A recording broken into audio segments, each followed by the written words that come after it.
Ladies and gentlemen, boys and girls, welcome to another episode of Be Your Own Boss. Our guest this week is the founder of United Kalakar, Mr. Pranay Katke. And this is a very special episode for many reasons. First of all, I'm sitting right here in Daman, Gujarat, at Pranay's house.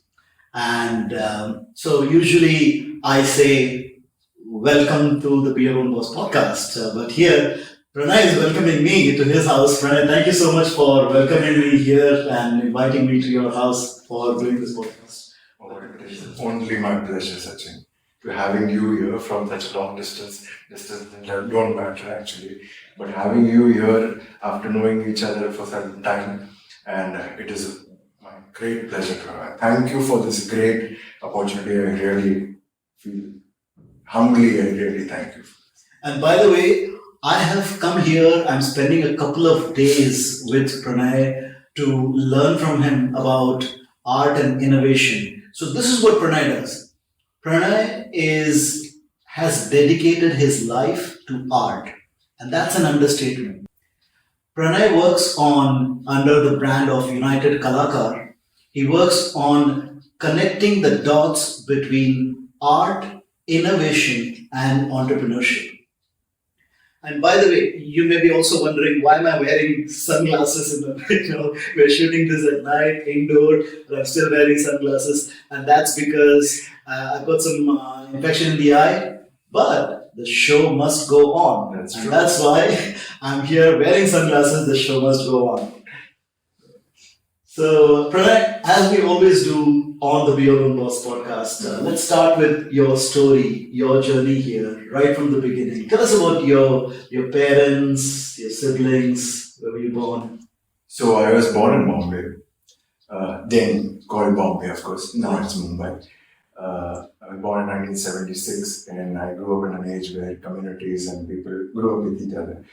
And space in Bombay was still much not as chaotic as today.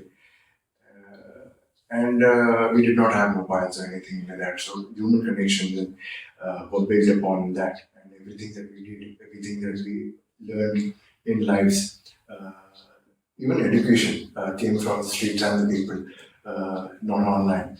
And I grew up in a family which is a joint family initially, a very big family, and it dates back with its own history and legacy.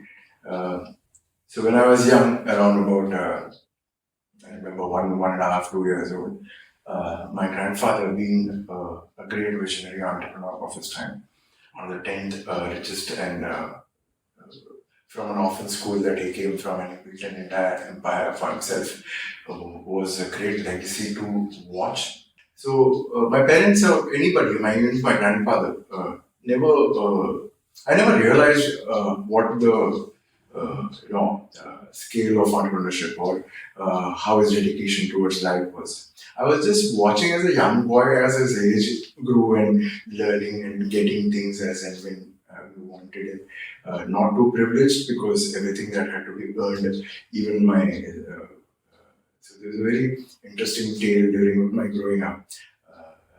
So I grew up without my parents being around from the age of 2 to age of 15, you can say, till my grandfather passed away. And so I missed out on the maternal love part of it. Not that I did not get it. So I could visit my mom every day after school for certain hours, and she would especially bring that one meal for me. So because it's her son, not even breastfed properly, and she had to feed me. And this is when I was in school. So I grew up missing her, but being around men who had become the mothers was an interesting side of the manliness that we rarely find in today's times. And we have these biases in different ways. But men patting me, you're pampering me, getting me toys, getting me gifts, like a mother would do. So I grew up in that kind of a joint family who, they were men, being skilled architects to all kind of men. And I uh, grew in a very protected environment where education was given top priority. That's the reason my grandfather also took me away from my parents, who were living in a very that time suburbs which was not so developed. So they thought that the place where I grew up had the best of education, where IIT and IITians and IS officers or chemical engineers, one of the best engineering and chemical engineering students, and students around me who were preparing to be a part of those colleges and their families who built them. My grandfather happened to be an entrepreneur who built the entire community security system. He gave the space a name, he gave the space an identity, gave a space a landmark. And I did not know, like I said, I was a boy. For me, it was not asking my grandfather, you are an entrepreneur, because that light is still not lit in me till many years to go. I was like a shy boy, late bloomer, learning by myself, or not even learning, just observing and being around joint family of people and lovable people and everything where love is there. Yeah. Did the thought of art or being an entrepreneur come to you at that age? Entrepreneur never, Yes. because I did not know what that word meant. Right. It is a terminology which is very lately born, and entrepreneur as a word, I don't think so we had used between 70s, 80s so much in Indian context, you can see. And but art, yes, because at this age of 7, I remember one of my uncles promised me a horse as a gift if I pass an exam of art. They created a watercolor competition with these outlines drawn on a piece of paper, and I had to fill the paper. In Maharashtra, I won the first prize at the age of 7. And I still did not know, because it was like an everyday thing for me, because art was, I was born with it. So for me, doing anything creative, I did not have to even think about it, because it was my daily activity. I was, the whole favorite pastime of mine was doing something creative. Playing, inventing games, kabhi goti khela, like playing marbles, or flying kites, or even making those kites if the kites are not reachable. So the creativity of DIYs and innovation and art and all these things. So our house had all the technology in the world from the 70s. We had the best of Bose speakers, we had the best of Iowa, Samsung, LP players, but no, and JVC video players. I remember Doordarshan days, where there was only one channel and that sound used to come and used to all get excited. There are these certain slots where He-Man and all these cartoons used to come, and we were crazy about it. And Tom and Jerry being like a Bible as kids, it gave us the most cherished moments. When the system or these technologies, the heads, you can say, got tampered or dust accumulated, none of the family member ever stopped me from opening the entire device, which was expensive in those days.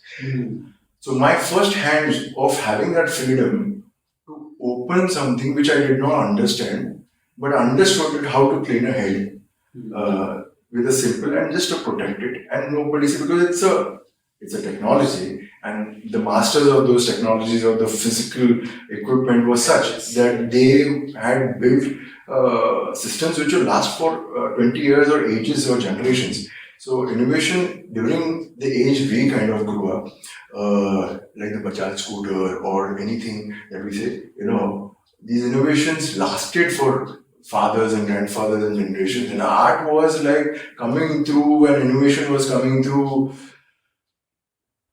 And it was amazing, because I was winning competitions not only outside, but I was one of my favorites in my school also for art.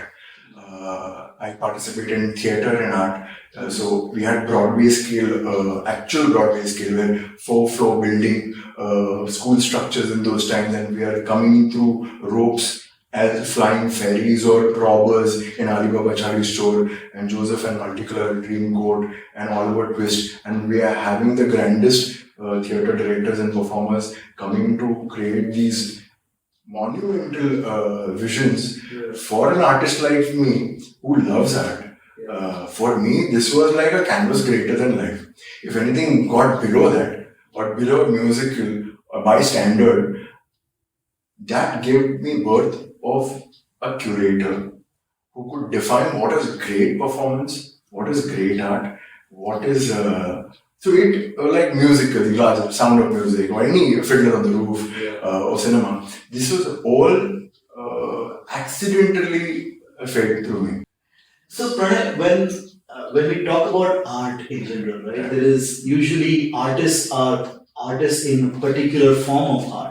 Either someone is a painter, someone is a sculptor, someone is an actor, and but your approach or your journey of art seems to be very different. You've had this all round. You're an all round artist and all round innovation. How did you connect the two here, and how did you develop? How did you become an all round artist?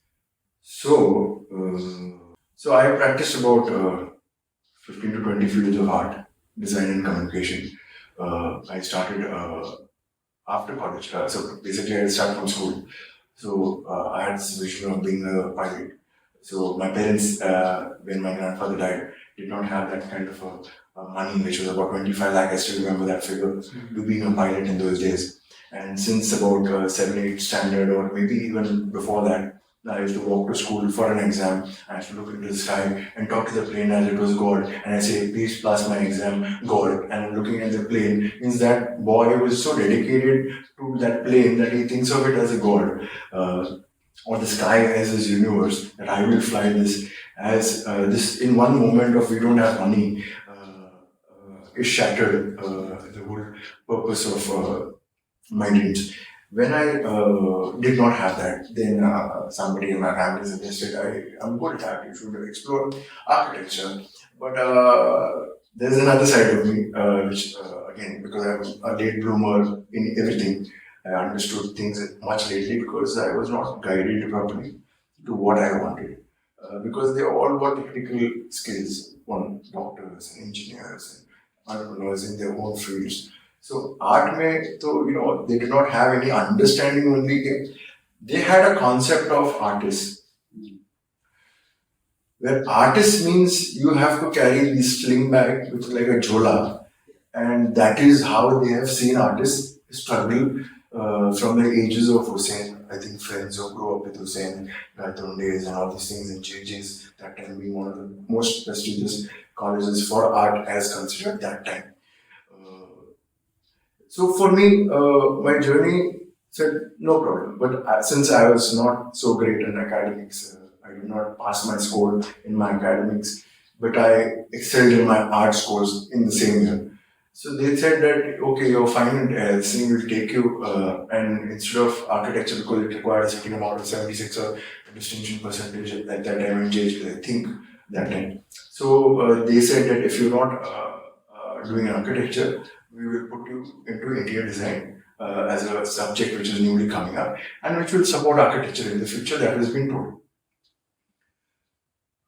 I studied interior design. My concept of design came from interior design.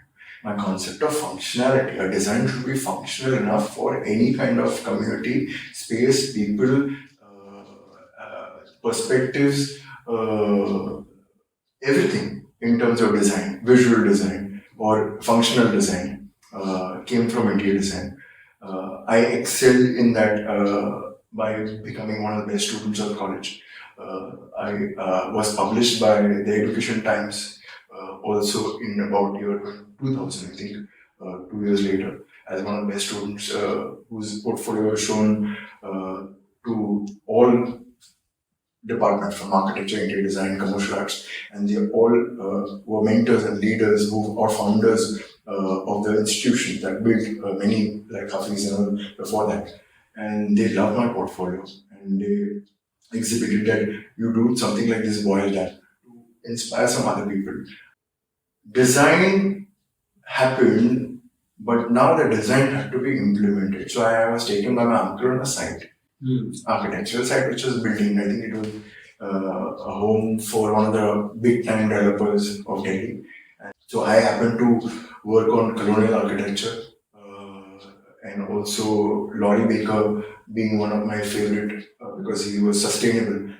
And studying design, sustainability happened through design through me because I did not like too much artificiality or too much of graphical form of plasticky art or in terms of design for execution and living space, because it should breathe your life, it should be breathable and be your own personality. The day I went on the site, I still remember there was this one person did not come, and this another guy who could not use his tool rightly, and he started hammering this wall to put a nail on this wall. There was some mantelpiece supposed to go on the wall, and it had to be drilled. The first time I hated the profession was because I was coming from a theatre musical background, sound systems, and I was listening to Beatles, to LPs, to Eagles, to all these things. So music was there, and a noise disturbed me. And I say, I will not be in a space where noise is there. So this is not my profession. I like everything musical, clean and nice. I like to design. I like everything that is organized. So noise also was left as a seed for me to grow through life, to understand what that noise and how I have to solve that noise later on. So after I finished that design part, I decided I'm not meant to be a part of the architectural profession or anything like that. I was happy to be a good student, pass out. And at the same time, I think there was a magazine in one of the spaces, and it had the best photographers of Bombay. Again, a visual attraction. Wow, who shot this? What is it shot from? How is it shot? How is it looking so beautiful? How is it looking from these vintage Kodak frames, which were like these vintage retro colors, and how is these classy graphical forms of human bodies looking so graphic and so beautiful, with what kind of ways, and who is the best? So I had, out of the entire book, I think there were 100 photographers captured, or some 50 photographers captured in that one annual series of I think Better Photography. I don't know what magazine it was. So that perception of art for that visual came for me from a basic understanding. I love what I'm seeing. I picked up one name, and I just want to be where this person is. The number was luckily there. I just saw the address, and I said, if I want to go there, they just walk into the door. No, why I have to call? There's no emails. There's no nothing. I was grown up in a human connect, so I knock on my auntie's door or neighbor's door or friend's door. We just went and knocked. Hello, is he there? That's the only call we had to understand if he's there or no, and if I'm welcome in that space or no, which came from the kind of growing up of the environment that we grew up as a community around. And it also allowed me to open and knock that door, as simple as just going and walking to the number one photographer of the country and just saying, and he opened the door and he said, okay, what do you want? I said, this, okay, come from tomorrow. That's it. So were you looking for a job at this place? I was not looking for a job. I wanted to just be in that space and do whatever he is doing, or learn for whatever. I did not know where I'm going. I don't know where that job. I don't know. I did not have the concept of the word job in my life. It was that visual. I want to do that visual. It was like that little boy in my heart wanting that thing and going to that space. Of course, I got paid a salary for that minimum that time because there was a structure in that space. But I'm still not okay. That is coming. That is an extra part for me. It was your first job. It was my second job. After the interior design internship with my uncle for a certain amount of years. Till I was in college, I was doing that. So I was learning. I was like a street smart and a tech smart boy at the same time. So I was having the ground experiences at the same time I was learning, and it just continued throughout my life. Learning and studying at the same time, because if I learn and I don't implement it at the same time, I don't know the next chapter, how it functions ahead. So accidentally that happened, and so this person just took me, and in 1 year's time, I think I did not have the most expensive camera. I did not have, again, 25 lakh not becoming a pilot. The same question came back again when he observed his boy is so passionate about his work, but can he afford a camera? And that time, Mamiya and Hasselblad and all these cameras were, and these Sinners 4x4s, analog cameras were highly expensive, like lakhs of rupees, and the lighting setup and the studio setup even more.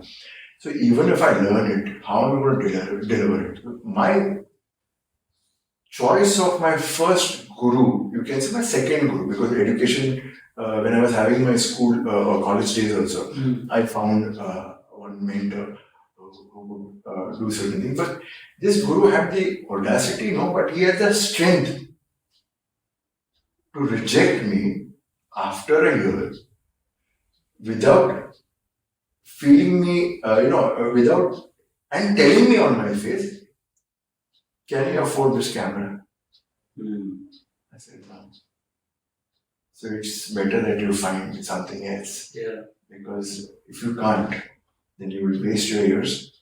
And this, as your guru, I'm telling you, because he liked me. He liked me. How did you feel at that time? Oh, I felt very bad. I felt very bad. Not because I could not afford it. Because my guru said no to me. Never in my life I've heard no. Because I've been the yes master or yes minister boy. I pointed on a friend's door or a neighbor's door or my best friend's mom's door, and never have I been said no for any, because I was a good boy. So all the doors in my life have said yes to me. And this is the first time when I did not ask for this mentor to say things with me. I was still excited about learning more and seeing more and being a part of cinema shoots and fashion shoots and all kinds of high fashion shoots that were happening. And knowing the entire community of advertising agencies and the top creative mentors who later on became great entrepreneurs by themselves. So when they were in the raw phase, I saw the rawness of all these players as professionals who were artists in different categories. Advertising, photography, architecture, because they are raw. They are like doing their first job is done, they have proved it to a client, and they have got and they have zoomed up, and they're on the mid path of the first level of zooming up before something grander happens to them. So I'm at that phase where I'm like a part of the startup journey where the idea is there, but the startup has now begun and it is just escalating. The first seed funding has already come. So I'm at that level of these art professionals who are professionals practicing, and they were all BR own bosses. They were all BR, accidentally or not. I chose all BR own bosses. I love to learn from. So in my life, I have this own theory. It was bad or no, I don't know, but there's this concept. I said, I know number one, I don't know number two. I only know number one. I don't know what is number two. And they said no. I said, oh shit. I went back very sad. I might have cried on a bus stop like a little child. Because for me, Guru was like a father figure. I never got a scolding from my father also ever. And here the first father figure who really scolded me for no fault of mine. I'm doing my job right. What did I do wrong? But immediately after that, I joined commercial ads. Because I already seen the advertising, creative directors, all these things. I said, if I can't borrow a camera or I can't buy a camera, I can at least lead the photographer who said no to me by being a creative director of the agency. I want a shot like that. Right. So when you say you joined commercial arts, was it like you take up? Yeah. So no. So after interior design course, again the new applied art course had started in the same institution. So I picked up that course. I excelled in distinction. I came number 2 in that entire year, inspiring the future generation of people by being the best man in the library who became a mentor for all the students of the time. And advertising, because I had had the physical experience, being in the professional field, textbooks did not matter to me. So whatever assignments I did, for example, in my exams, I was asked to do anything as a concept. Before, so we had 1 hour or 2 hours, whatever the examination period was at that time, I don't remember. In the first 15 minutes, I had 20 ideas on the table. I picked one, and all the rest around me, students, was like, "Can you give me an idea? Can you give me an idea? So I can't think right now. Please give me an idea. I'll build upon it. I'll build the whole campaign upon it."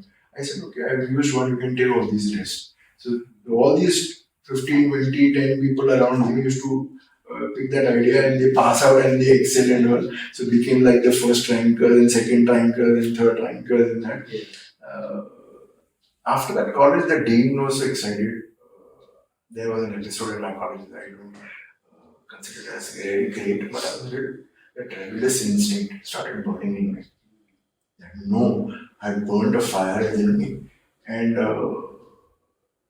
if anybody else after that said no, it would make me very angry.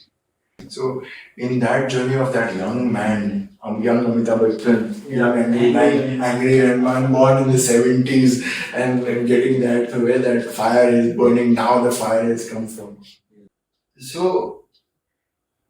the dean, I remember still, who said, "You excelled in college, you inspired so many students.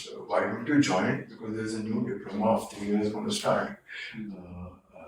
And I want you to be a part of this journey as a first diploma, to be a part of the school also. If you don't want to, you can be a teacher also and teach other students. And there are openings because everything is there." And I said no. Because my journey had got stuck in that mental photography thingy, and I had to complete that. That is exactly during, I think, copywriting. There was a workshop during my commercial arts happened, and I learned copywriting from 3 years of 5. It was 3 months course from the best of mentors of copywriting of India. I learned copywriting as a thing, and we won the gold award during that time as a group coming from different category. And then I moved on. Now, when I was in photography, and I learned that this photographer only feared of one guy, who he said was better than me, better than him. Who he said used to always laugh the way I laugh. I was a happy-go-lucky, always laugh on everything, always be smiling, always be lovable to everyone. But I was not allowed to. Why are you laughing? You have to learn, or you have to learn to laugh. And when these sounds of these photographers stood over there in my head, I picked up nobody but better than him. Who said, if he says that he is a better mentor, or he's a better photographer, or he laughs always, I want to be with that guy. I went to the selling photographer, I joined him, same thing. There was this guy waiting with an entire portfolio coming from Kalakar or Delhi, with about 10, 15 years of experience. I walked with no photographs because I did not have a camera. I had a passion. I had a passion in my eyes. I had this fire burning within me. I want to be with you. I don't know what. I don't know what even I spoke to him. But that photographer was a very spiritually awakened person. Still is and considered very highly awakened as an artist even today in his field by many who became photographers after that. Even advertising agencies, I remember no creative director ever told him what to do, unlike the first photographer, because they only came to him because he would give something different and it will amaze everybody. And it was quality brand standard, so brand building and creating a brand out of art. Your art nurtures after a long time, but that signature like Picasso comes after 20 years of dedication, one stroke, master stroke. And I went to that master. The same time this boy walked on with a portfolio out, I walked in, I was the second man in the line, trying to get in as a new assistant. He just looked at me, "Okay, what do you want?" I said, "Can you handle lights and stands?" "Yeah," I said, "I can." "Okay, come from Pranay." That was it. So my universe, full of masters and mentors and gurus, my universe, I was like talking to the universe since childhood. And it's like as if when they say when the student is ready, the teacher appears. 100%. In your case, Agree. 100% agree. And talking of amazing art, you must be wondering about this mysterious piece of art behind us here. And by the way, zoom in and look at it. the more you look at it, the more things you will find in this piece of art. Okay, and that's how amazing this is. And maybe mention in the comments below what is the first thing you see. Okay, I'm not going to tell you what I saw the first because my answer, what I saw the first in this, amazed Pranay when he said that in Yes. these 18 years nobody said this Nobody- as the first answer. And in such a quick fraction of second. Yeah, within a second I saw something. He saw something that, and he said that others- it was amazing. I said, okay, there is an artist somewhere. So tell us about this piece of art. First of all, like, is it a painting? Is it a picture? So tell us about the story of this one. So like I said, I was with this photographer who's also an artist. And fine art photography happened for me. So where I could learn photography as art, which I already pulled in my trailer. When I kind of, you can say, graduated from the school, because having such great gurus, like, it's like Dronacharya picking up an Arjun, asking him, what do you see on the tree? And he says, I can see only the eye. So for me, even a short time of with a great guru is like a PhD by itself. And this was my own journey when, to reaching to this point, a lot of human understanding was happening. I joined theatre. I learned Shakespeare. The human connect started becoming a struggle as an observer. The artist's journey and calling started somewhere because the artist was getting involved now. Art was there, it was a tool which I already had. But the pain, the emotions of human struggle to the no's or the downfalls and everything. So the mill workers of Mumbai, which were the foundation of how Mumbai was established, when I saw in the phases of development that these mills were going to be vanished completely, I felt very sad.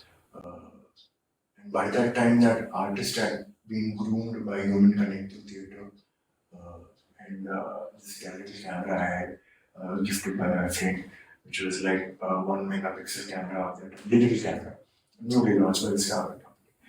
And I said, I want to do something, and I would just want to capture everything that is going to be destroyed.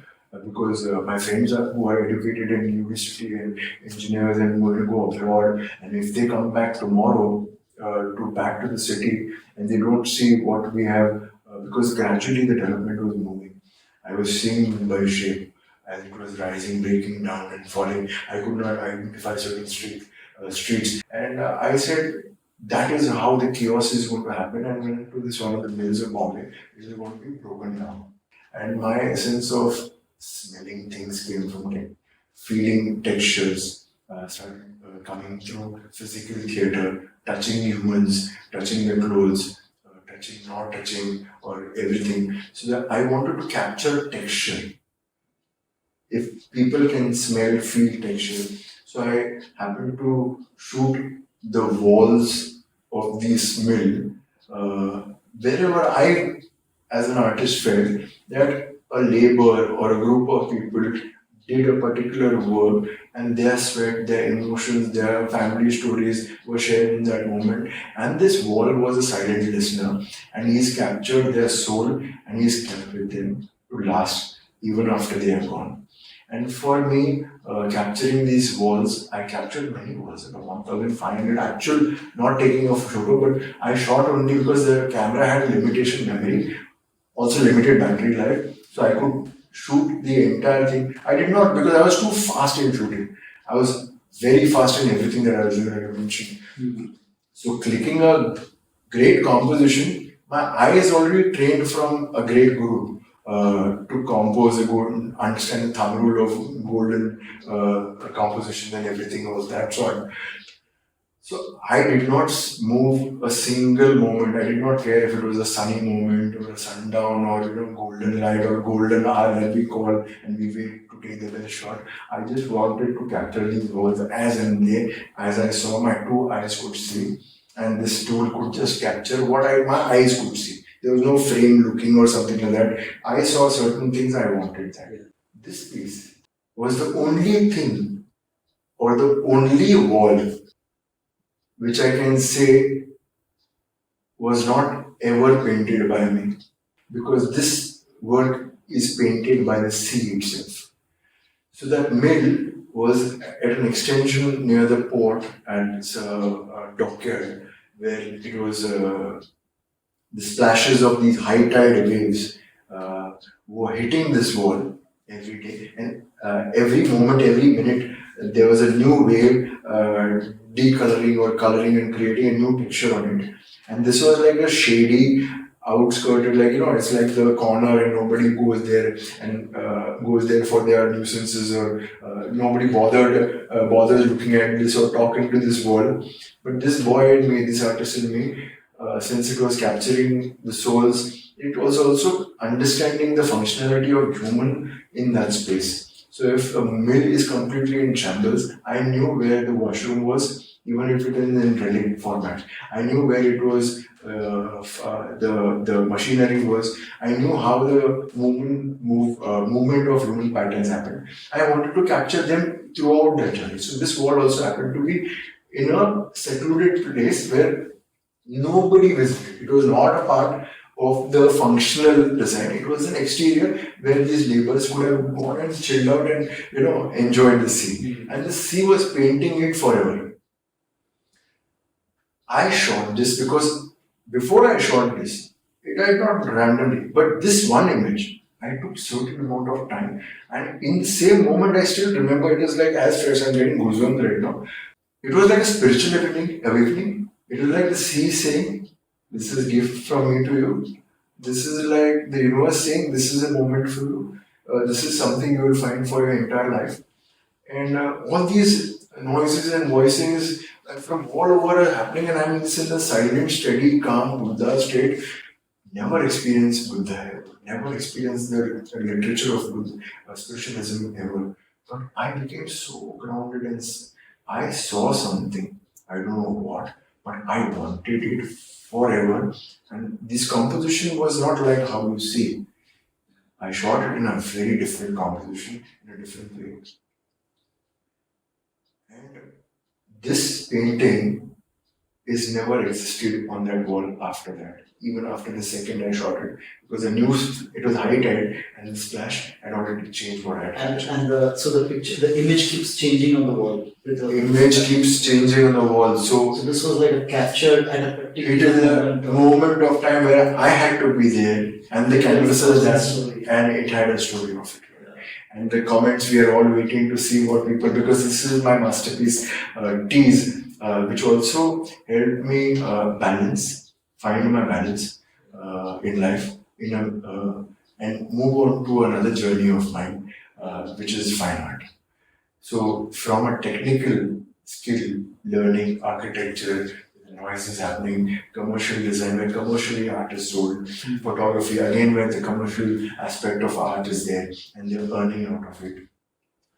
Here, this boy goes on a reverse journey to learn now what he was born with, and what made him happy is fine art. The finest piece where you take years to understand and create a masterpiece. I had built an entire journey of my life, learning theatre, cinema, architecture, design, learning from mentors, and teaching fine art. And in fine art is what my next journey actually started, where I could reflect back now in every person that I could see innovation, every person I could see struggle, every person or every skill of art, design and communication, I could see their growth and phase and movement, and I could see the issues and loopholes. And in that phase, I was already designing solutions, and I was telling my mentors things way ahead of time, which I knew I could solve it because I had been from here functional design to graphic design to this. So I could implement theatre into this and this functionality into management of theatre, because management of theatre performances where everything is happening backstage, frontstage, and you are seeing only the performances randomly. So management of a studio space, management of an architectural space, and I could mix match algorithms and dots to design solutions which will be and which became later on used by technology as one of the biggest startup movements which helped certain fields. But like answering your basic line, where this entire journey through art, design, and communication, through 15 fields of art, design, and communication, with different mentors on different award-winning projects, national, international award-winning projects that I luckily happened to be a part of every project. So I was like this head of cinema, where they say that I'm the foot of Lakshmi, where I come in and that first award project, whichever I joined, won some award for that mentor. So they the lucky charm.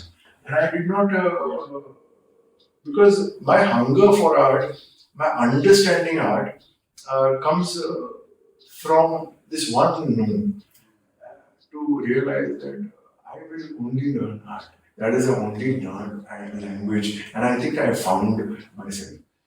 There was a big problem while I was doing that because I was growing, I was aging, I was not aging, but in those times you said after you school and if you get a job, you don't have a bank account, you get a sustainable job and this was an art journey. So it took a lot of time for me.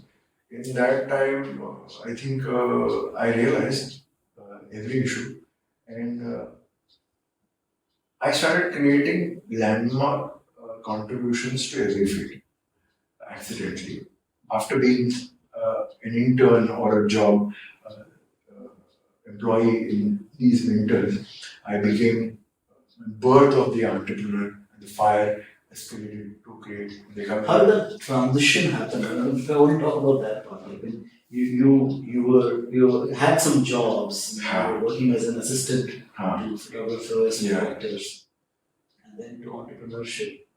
Well, I don't know if you ask me that where that moment happened, because I think the great people always say either you have it or you don't. Yeah. Or you learn and you get it and then you experience it and you do this. So I had it. I learned it. I worked when I learned it. I was rejected for being good at it, for being the best student of college because I was becoming the mentor's favorite or the guru's favorite. And how would we get into that space? Where also, I was just being me. I was not saying. I said, hey, let's do this, let's do this, let's do this together. So the united spirit was happening because I grew up in a joint family. I grew up in a community which was joint. I grew up with friends who played from all different walks of life in the same things. So there was no point of anybody being scared or feared of me. And in that journey, this entrepreneur journey, I think it has just got seeded in me. And that moment of problem solving. See, what is an entrepreneur? Entrepreneur is somebody, what I understand is who is a solution provider to something or an issue. Yeah. That is a basic understanding of who an entrepreneur becomes. He is either doing something that is already created by a system and expanding it beyond the limitations of that ecosystem created by any industry or sector, and taking one leap forward by saying, I will do differently and I will build something greater. Here, I am a boy who's understood art from different angles and perspective, from higher to low, from student to top scale, from industry standards to everything. And I am providing solutions, but they're not accepting it because they want to stay in the loop. So I had the only choice to become an entrepreneur. To create your own. To create a path for those who will be in the space which I was. If they had art and they had not access and they were told ever to know, they should have a solution that will feed them like engineers. They will be fed like doctors. Like we had engineer bano, doctor bano, A bano, bank wala bano, limited fields where they were IS bano, IIT bano, limited thing. Now we have super terminologies and super expansion, but the birth and the foundation of everything that we do is that only. Whatever we do, we just divided them into parts and mini parts and micro parts. So my journey as an entrepreneur grew up with entrepreneurs. my grandfather being one, I could reflect back now what he built. Yeah, so it was there genetically coded in me, definitely. It was through my legacy of 17th century, which was embedded in my blood as a warrior to go and move forward. So not struggle ever gave me pain. It pained me to light a fire. The fire was always there, I think, within me. So nothing could extinguish or do this. But I think it, I proved after a certain time to not only art field, but I think all the sectors. Tell us about your work with the United Kalakar and why United Kalakar and how is it making a difference in the artists? So it's a very great journey, and I'm very happy about being that entrepreneur who could create an entity called United Kalakar with the spirit of Chaplin, you can say. The United Artists, again, like Chaplin, was struggling, and the producers were not allowing him, and silent theatre became voice theatre. And he loved silent theatre. He did not want to move to voice theatre, cinema, sorry. And he created his own studio, and he wanted to bring in all the artists together like him and create a platform for them who these producers would say no to. Same journey, I think. And it was like a foundation where I just wanted to simplify things because I had been through too much of complexities of understanding it. So I wanted to create a universal language and understanding where Chaplin is loved by everybody. You know, it could be any country, any language, and any region or anybody, they laugh at Chaplin. So they know Chaplin. They might not know his full name or last name, but they're visual of Chaplin. But United Artists became United Kalakar. Kalakar means artist in the Indian because I was in India, talking to India, giving solutions to India, building solutions for the issues that I've seen in India. But working with mentors who were globally traveled. Point was when somebody is so exposed to the world of modern development and still cannot see that in the developing region, like India was, like any region is now even today.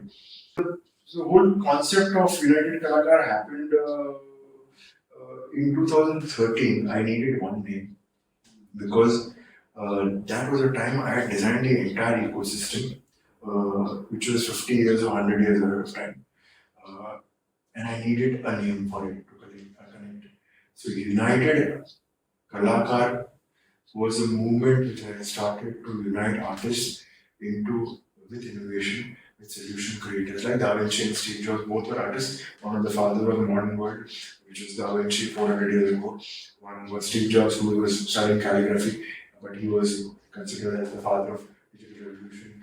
And I'm still not exposed to Da Vinci or Steve Jobs. Till then, I have created United Kalakar because I think Google is still not coming to India.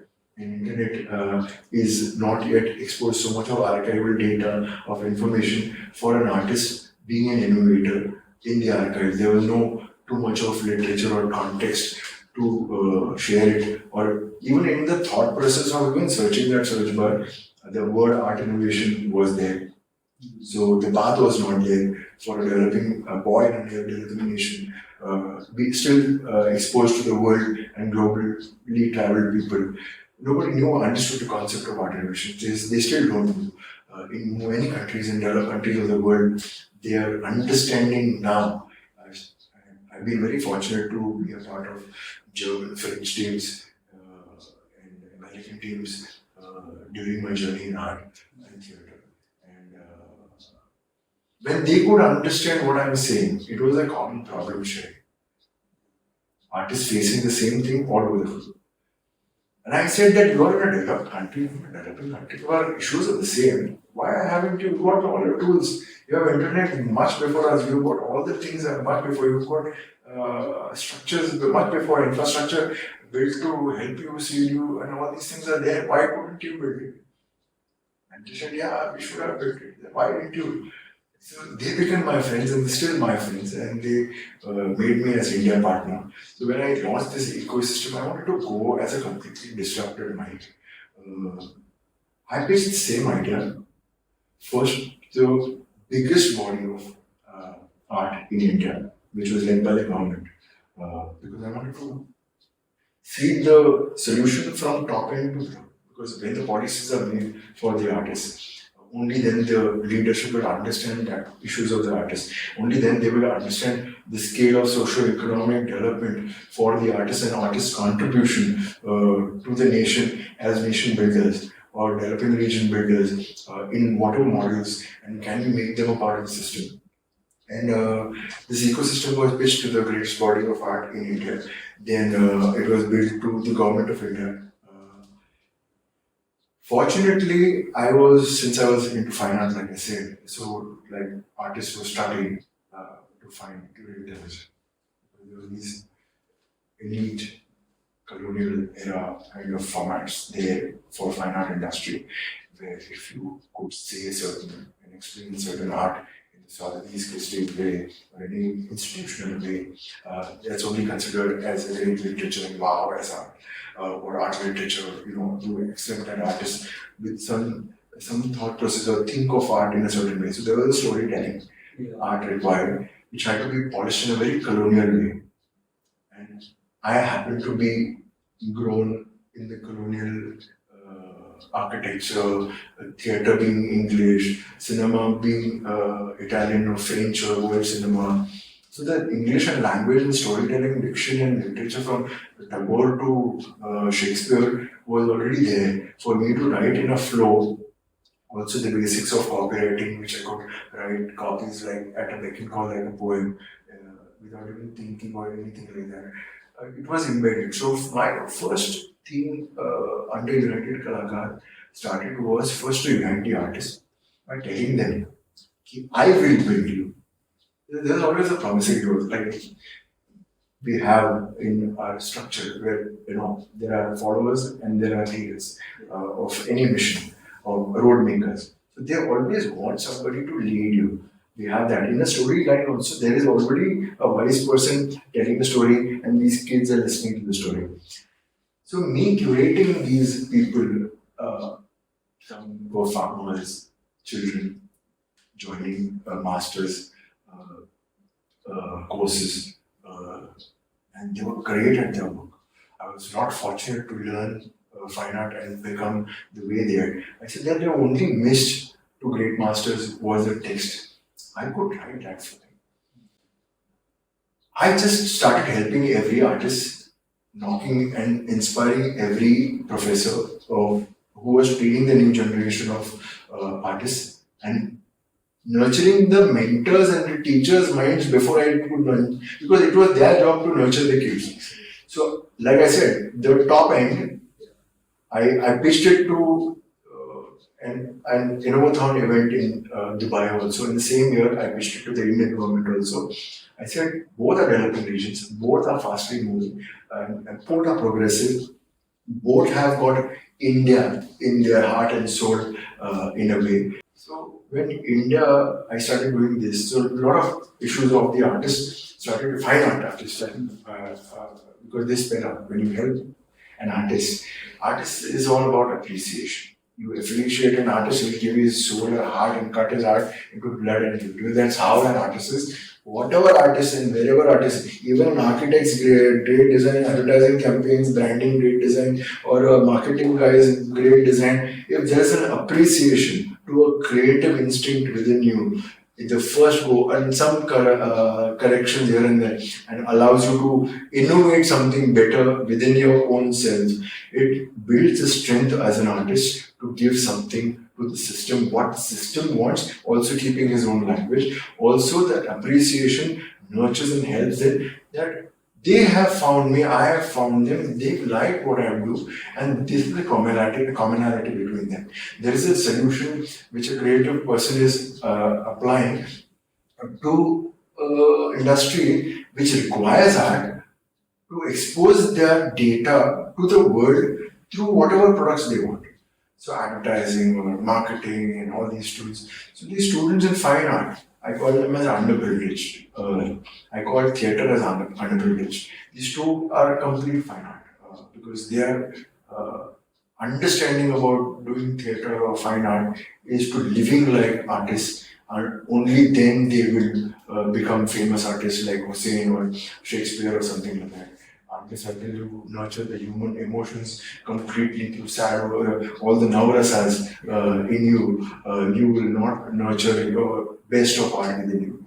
So you seem to have, like, there's this saying, there is this phrase that called the starving artists. And that's what you also mentioned, like, like wearing the chola, and this has become the image of this one. And you're out there to eradicate that Yes. and change the Strongly. definition completely.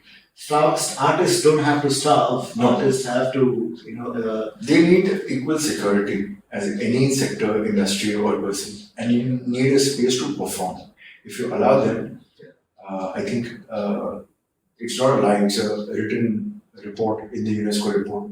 They said 9.5% of the art is contributed to the global GDP, and engineers contribute 9.2%. That figure hit me too loud. Because it gave me only the tick mark as green in my head that I was doing something right. If the world knows and has the data, has said this with the united bodies of the world, and they have recorded a certain data from the developing to the developed regions from time and history and zone, and cultures have been formed, and everything that we see have been a contribution, then they're right somewhere. Consider you have given a sheet of dots, like a dot, four dots vertical, 4 dots horizontal. You've got a cubical grid in front of you. As a child, and you are asked to connect these dots.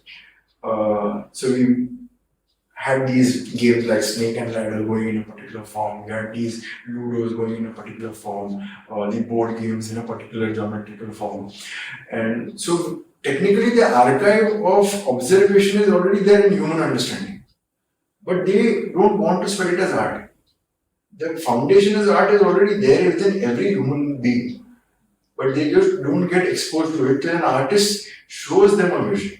So when they were saying that, say, left hand side corner top dot is my startup or my factory or my industry or my sector, and I had so many dots to play. They had a limited vision of, say, about 2, 3, 4 dots, which how much they could see in their vision. I could create 12 to 20 different geometrical patterns to say that a logistic industry could connect to a farm industry, to a science industry, to a earth material industry, to a medical science industry, to a space industry, to generating economy, not only for a sustainable community and empowering them with new job and opportunities, but creating an entire ecosystem for the community, for the entrepreneur, for the sector developing the nation, and nation developing the education, for the sector's expansion, and so on. So these dots became my foundation pillars. The algorithms became my photography understanding of composition and framing, the golden rules and cycles to make it one of the best visual that could perform or excite anybody. And these grids of startups and theories, I might have done about 1,000 drafts till now in a span of, say, 2013, I think, given and gifted to many people. Some came from the mining industry, some came from the medical industry, some came from the CA industry. When blockchain and crypto came, I started teaching them in that industry, research industry, in PhDs. I guided certain PhDs in their own education or understanding. So I could connect these dots. For me, it was like again a toy. Like solutions for me is like trying to master that stroke of Picasso, who has gone through making art from any canvas or particular segmented materials which are told that artists should paint on a canvas and not this, artists should perform on a stage or not this, artists should do this on not this. I started breaking all those rules. I said, I don't require rules. I require that God. I need your problem. I have a solution. Give me time. Some might took about 10 minutes to solve the problem, some might took 1 day to problem. But in 1 day I was writing white papers. Because I was like a nerd. I had to finish. When I start something, I don't get up till I finish it. That's the spirit in me. So when I wrote researches, I could write about 25 pages of white paper on a particular solution and the future phases or the future phases of it. Even crowdfunding industry, when it was born in India, first time I went to the best crowdfunding platform who had come from the US and copied and implemented a format in India. I will not say who, I don't want to. Because the whole idea is how an artist can create a solution and tell a particular industry which is new that you're missing out on a point. Because I understand how human patterns work out here. I understand how functionality of humans have. I understand the social context of people's inspiration, aspirations, requirements, needs as a human. Not only through the struggle of artists, because as the community, they all failed to accept artists. And artists was bleeding their soul. They were neglected. They were offering solutions. Not even before me, artists were. Okay, for example, medical science is gifted by Da Vinci. He got bodies from the wall and he cut them into pieces and parts and he sketched details on the basis of which medical science was born. He was asked that I want to build the cannon to throw and can it reach it so far. He built the helicopter and the plane through an observation on a bird. So if that kind of a breed of artist is there, the artists in any field anyways are learning, and now in the age of digital age, we're anyways bombarded with information. Then so what you are getting is what an artist is also getting. What an engineer getting the same reels or same information or the same tech talks an artist is getting. He's also learning at the same time what you are learning when you are doing your engineering or IIT. So why are you not considering artists only being that? Why are not building those platforms for artists? Why not creating those things? And United Kalakar for me became that baby and that base where I had to set that foundation, create the solution, build the model, first excite the different industries to prove how art happens and how art can be into different fields And contribute. to different fields and expand beyond the vision. So this basic when CSR movement started about 10 years back, the corporate social responsibility is towards the human good. A particular company earns about a particular amount of money. So what they did was they created events. They called artists to engage, to create something. They created group shows. They created a theatre workshop for their own management to technical to IT skill who are getting too frustrated and robotic in a corporate structure. And they required a break free to create thinking, design, out of the box thinking, group management, group collaboration, group bonding.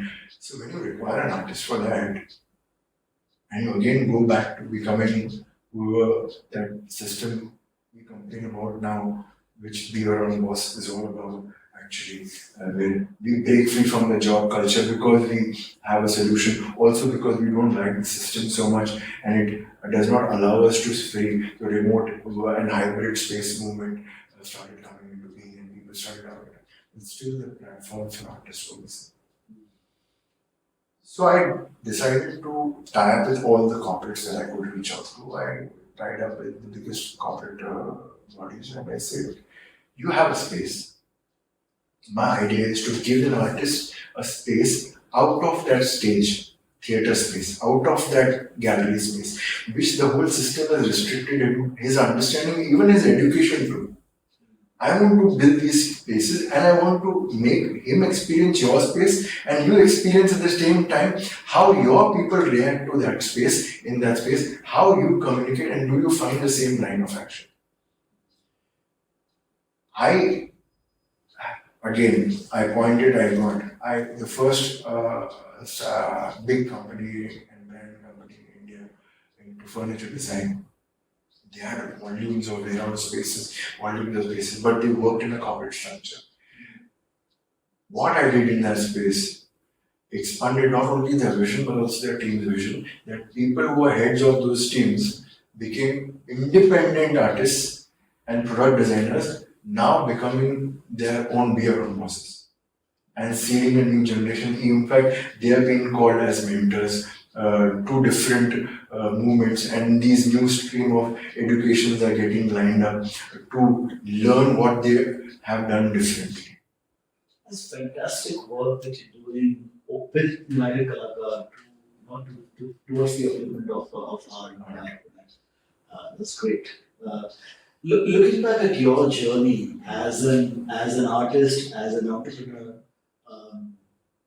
who would you like to give credit to for your success? Oh, love, universal language. Yeah. I think love, it has to start in that understanding love. The boy's love for the sky, the boy's love for the grain, that boy's love for the noon that he heard, that boy's love for that magazine picture, that boy's love to finding his first love, and that love teaching him how to balance life, how to manage life as a responsible human, as the feminine and masculine differences that were balanced in that Adi Shakti central form, where you found the tear in you and the masculine strength in you. So the feminine and the masculine, the logical and the creative brains, which are already designed by the universe within the human body. And I think love, the central line of the cord, which binds all of us, that love, that appreciation towards each other, towards humanity, towards our causes, towards our mission, is all. It's not, love is very vaguely understood, but in Shakespeare they said when you read a text, read a context, a subtext, and then you go to a context, and beyond that is art. So when you break down love, people when they say I fall in love, so they have this very biased understanding of love. When I say I don't have a scale of love. I can love my mother the same way, I can love my friend's mother the same way, I can love an aunt the same way, I can love my peacock the same way, and there's a scale, because love does not come through scale, love comes in that moment. What you act upon as a startup, as an entrepreneur, as an artist, in that moment of action, that action counts, that is love. Feeling love, but not acting it, has a repercussions. Either you miss out on your own emotions, or you miss out on somebody else's emotions towards you, who are seeking that love, and you suddenly stop getting that love from you, all of from somewhere, because you're exploring the other parts of your non-essence, love being one of them. Right. So love, I think, is what is brilliant, and this is, I think, the first time someone has mentioned that the credit goes to love. And on that lovely note, Pranay, thank you so much for taking our time and sharing your. Thank you so much. journey. Thank you for listening to me and from India and the way we are developing as a region. If you're listening and going through this, there are great things that has to be done, and we can do, and we are still doing, and we can not only for India but every developing region in the world who is newly developing and connecting its routes and corridors. We are trying to become global citizens, not only global citizens, we're becoming global nations by building bridges in underground loop and tunnels and connecting each other with our nervous systems through the earth infrastructure. So I think it's time that humans realize that we are not bound by nations, and we are bound by much larger cause for human good. And in that lifespan that we have, we can only do that. And Hence, United. United is the only way. United, and when we children were taught that you've given a bunch of one stick to be broken, and you have given a large bunch of stick which you could break. You could easily break one stick, but if you have and come united together, and these sticks have different formation, different strength. No one stick asks the other, are you stronger or weaker than me? But they're bound together because they are strength together. And when you try to break it, nobody can break it. And that's the basic story that I think every grandmother or every parent has passed on, or any teacher has passed on to. And we are bred and born with it. Fantastic. And that's a very, very important story. And thanks for reminding us that story. And that's the story of unity, right? It's like united we stand and divided we fall. We know about it. And yeah, Pranay, I really thank you so much for sharing your journey with us and sharing your story and words of wisdom with us.